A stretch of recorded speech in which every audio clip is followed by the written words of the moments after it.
Welcome everyone to another live stream here on Asher Vlogs. We're going to give you a couple of minutes before we get fully into the review. But I hope you guys are staying well. I hope you guys are excited to hear my thoughts on the scare zone at Fright Nights this year. So I've stated in the description, I will only be talking about the scare zones. I'm not talking about the two upcharge mazes this year, which are Platform 15 and Roots of Evil. The reason why I'm not talking about the mazes is I did not experience them yesterday. I wanted to focus on the scare zones. I wanted to focus the evening on the scare zones, get a feel for the scare zones before trying the mazes out and trying to blend the scare zones and the mazes together, which will happen next week.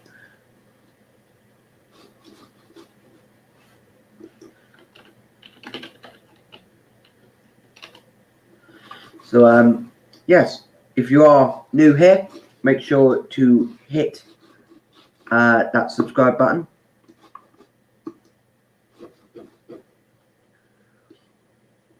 Also, just make sure to hit the like button as well if you're watching this stream.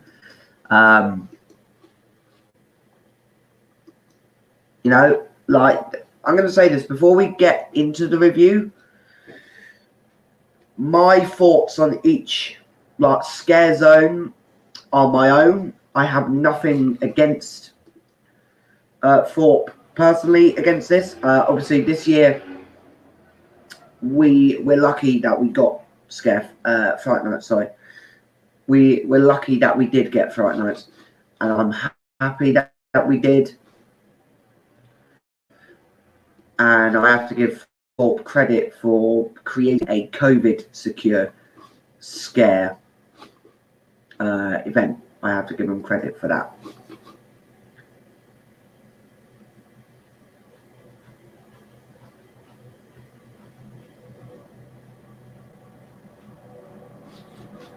I have to give.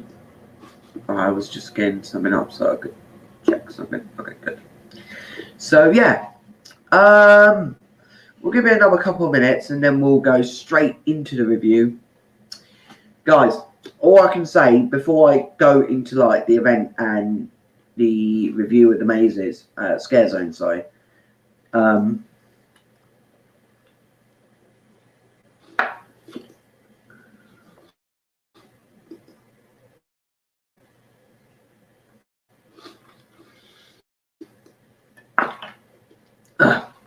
But yeah, before we go into like the review of the scare mazes, scare zones, sorry.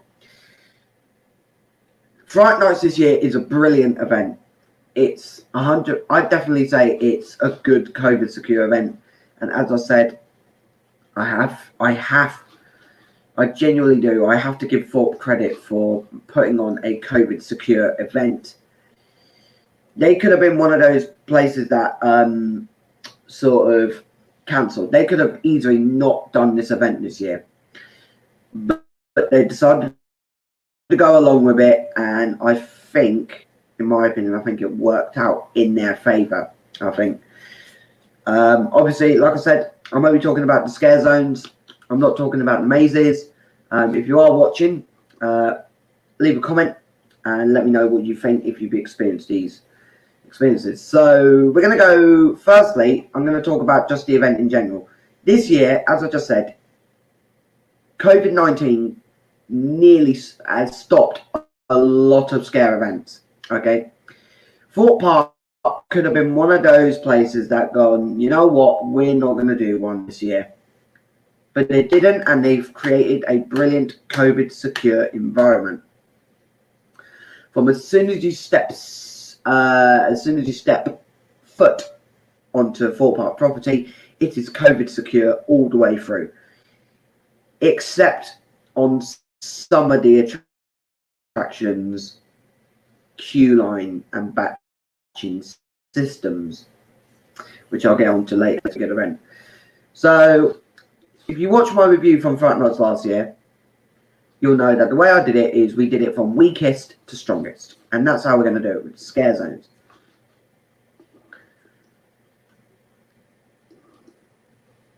So we're going to start off with what I thought was the weakest scare zone. Now, some people will not agree with what I'm about to say. You know, I know there's a lot of people who are going to disagree with my opinion. And so, my opinion, at the bottom of the list, being the weakest scare zone, in my opinion, is the swarm invasion. I'm going to tell you now, I had high expectations for swarm invasion because of the hype behind it. And I'm going to say this now, I was disappointed by swarm invasion, to be honest. The atmosphere was there, okay? The atmosphere and the setup was there. I just feel like Thorpe didn't deliver it right.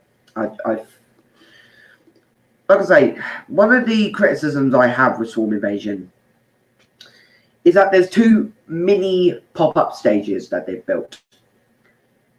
There's enough actors to use those stages. There's about 5 or 6 actors, but they're not using them.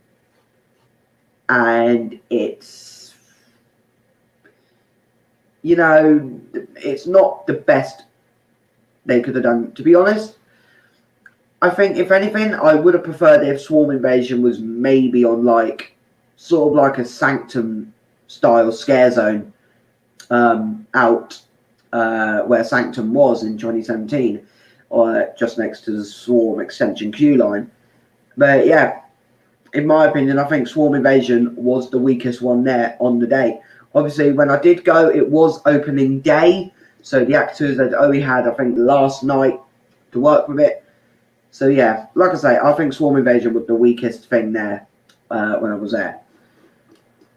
So, the next thing I'm going to talk about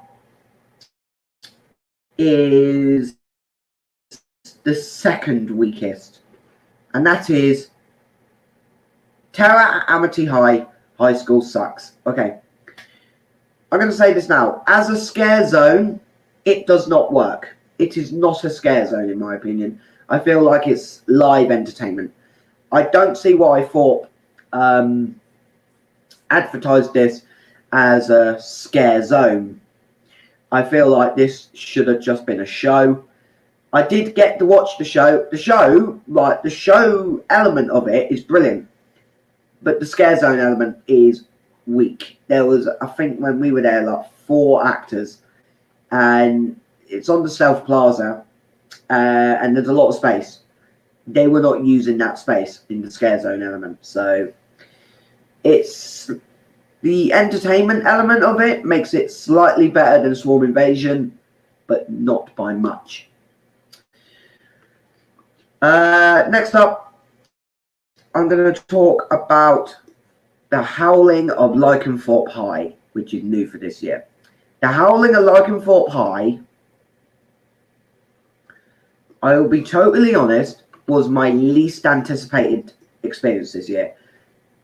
I was not looking forward to the Howling of Lycan Thorpe High. Now this, once again, just like with Amity High, I don't see why this is being marketed as a scare zone. I don't see it as a scare zone. I see it as a sort of roaming entertainment area. The atmosphere down at Howling of Lycan Thorpe High, though, is absolutely brilliant. You know, there's lighting, there's a live DJ. It's mad. It is, I would say, it is a brilliant sort of roaming area. There's a good amount of actors as well. And yeah, I just think Howling at Lycan Thorpe High is good. I don't see why they're marketing it as a scare zone. I just feel like it's a live entertainment area. If I'm totally honest, I don't see it as a sort of scare zone, so to speak.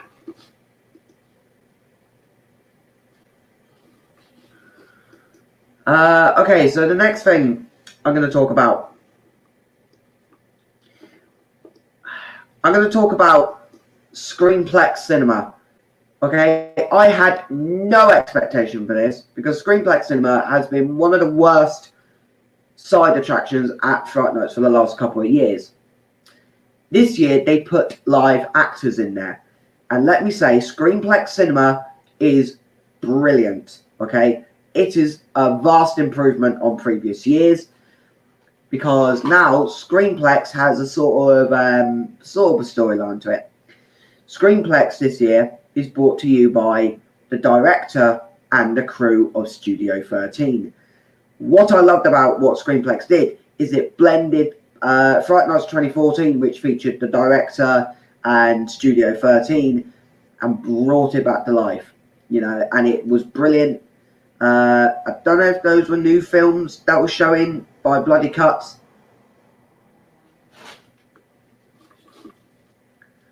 But guys, yeah, make sure, you know, go check out Screenplex. It's brilliant. The films are intense. They're not scary, but they're intense. But yeah, Screenplex is brilliant. The actors in there were brilliant. There was about 5 of them, I think. Hats off to Thorpe for putting actors in Screenplex this year. Okay, next we're on to what was the strongest parts of the event. So, oh yeah, next is the Festival Arena. Okay, this I had some pretty up close and personal experiences inside Festival Arena. If you don't know where Festival Arena is, it's where the Oktoberfest hub was during Oktoberfest. Festival Arena is good, and this is one of those attractions I was going to go into open-minded, and it impressed me. Sadly, I didn't get to see the fire effects on stage. I don't know if I mistimed it or not. But, yeah, Festival Arena is brilliant. And I'd happily like to see Festival Arena expand and come back in 2021. All right, now on to the second most intense thing of the night. You guys have probably guessed it. It is the crows. All I can say, the crows are fucking terrifying. Okay, the crows. Hello, Alex. The crows are absolutely terrifying this year. Okay, the crows are terrifying. No joke. I saw them once and I went, "Fuck this," and legged it. They genuinely are the most terrifying thing I've seen at a scare event. I'm going to say this now. I think next year they should definitely give the crows their own maze. There's so many like scarecrow crosses across the park where they could be, but the thing is, you never know where they could be. Okay, they start at 3. I had my encounter with them at about 8:30, so I missed a lot of it. But apparently, people had said they are terrifying, and they fucking are. Guys, if you see these crows, they're terrifying. I'm not even going to get a picture up because they're terrifying me. But yeah, the crows, absolutely freaking terrifying. And now, what is the best thing, in my opinion, scare zone-wise, at Thorpe Park Fright Nights this year? Yep, you've guessed it. It's Creek Freaks Unchained. Creek Freak was the best maze at Thorpe Park last year, and Creek Freaks Unchained this year. Excuse me, I'm going to sneeze in a minute. I'm trying not to sneeze. I'm going to get through this. Anyway, so Creek Freaks Unchained this year is the outdoor sequel to last year's Creek Freak Massacre. This scare zone is brilliant. It takes place in Old Town. My only issue with it opening at 3 o'clock, they don't shut Old Town, okay? And platform 15 exits into Creek Freak. The actors did well trying to keep groups apart. My only criticism, one of my criticisms with that is there was a huge non-social distancing queue outside Old Town before they opened the area. If anything, Thorpe really needs to get a hold, sort something out, even make a really temporary queue line for this. because come October half term, when it's going to be rammed, there's going to be a lot of issues. There are going to be a shit ton of issues, and social distancing at times for some of these queue lines on park were non-existent. A perfect example of that was the Swarm. Normally, the Swarm is pretty good. Last night, the Swarm was bad for social distancing. But yeah, like I say, Creek Freaks is insane. I did film a couple of POVs. They'll be coming out probably shortly after this stream. But yeah, that's all I want to say about Fright Nights, really. Yes, go check out the event. Creek Freaks Unchained is absolutely mental. Sorry that it's a short stream. I just wanted to get this review out there. Guys, make sure you go check out Fright Nights. I'll be back down there somewhere next week to try out Fright Nights again, to try out the mazes. And then next weekend, in exactly 1 week, I will be at Chessington World of Adventures for their opening day of Halloween, where I will be trying out Creepy Caves Resurgence, which is the slight retheme to Creepy Caves this year. Anyway, guys, thanks for watching. I will see you guys in the next one. Peace out.